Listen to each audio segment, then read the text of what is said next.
Assalamualaikum warahmatullahi wabarakatuh. Ya, kembali lagi dalam pembelajaran jarak jauh mata pelajaran kimia untuk kelas 12 IPA, yaitu mengenai elektrolisis. Ya, sebelum pertemuan kita mengenai elektrolisis, minggu lalu sudah membahas mengenai sel volta, di mana sel volta dan sel elektrolisis itu adalah bagian daripada elektrokimia. Ayo, siapa yang masih ingat mengenai sel volta?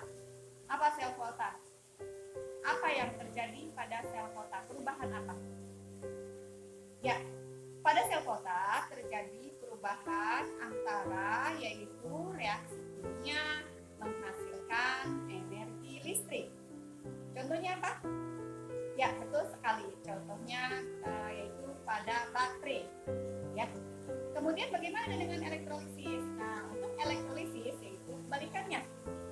Yaitu di mana untuk sel elektrolisis kebalikan daripada sel volta yaitu terjadi perubahan dari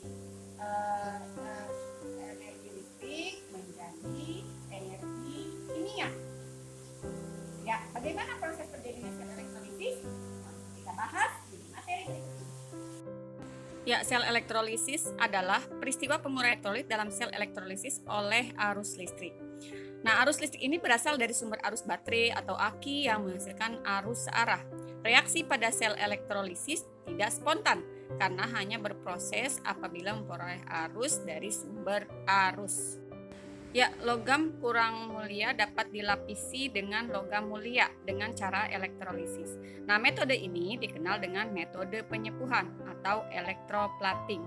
Ya, selanjutnya, prinsip dasar elektrolisis itu berlawanan dengan sel volta, yaitu proses elektrolisis mengubah energi listrik menjadi energi kimia. Kemudian, reaksi elektrolisis merupakan reaksi tidak spontan karena melibatkan energi listrik dari luar. Kemudian, reaksi elektrolisis berlangsung di dalam sel elektrolisis yang terdiri dari satu jenis larutan atau leburan elektrolit dan memiliki dua macam elektrode, yaitu yang pertama elektrode negatif atau katode.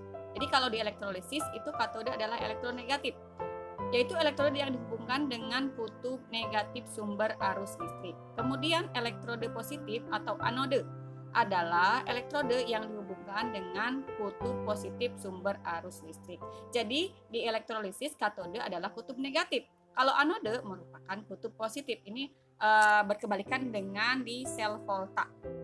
Ya, selanjutnya ini adalah merupakan proses yang terjadi dalam elektrolisis. Yang pertama, elektron bergerak dari kutub negatif sumber arus ke katode. Pada katode terjadi reaksi reduksi. Kemudian di anode terjadi reaksi oksidasi dan elektron mengalir menuju ke sumber arus listrik.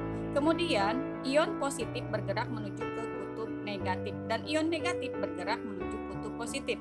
Molekul pelarut bebas tempatnya ada di anode maupun katode.